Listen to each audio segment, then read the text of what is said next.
চেতাইস না পাগলা, চেতাইস না, চেতাইস না। বাপ রহমদুল্লাহ নবীর শান, আল্লাহর শান, কোরআনের শানকে যারা হারাম বলবে আর বেদাত বলবে, এদের লাগাম টেনে ছিঁড়ে ফেলবো। কথা বলেন ঠিক কিনা বলেন?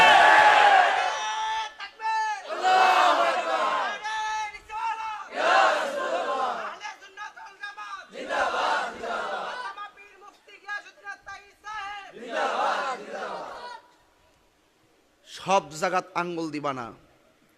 অডিয়েন্সটাকে ঠিক করতে চাই, বিভিন্ন সঙ্গীত গাই, বিভিন্ন ইসলামী সঙ্গীত, যারা ইসলামের সঙ্গে যায় আমরা সেইগুলো গাই।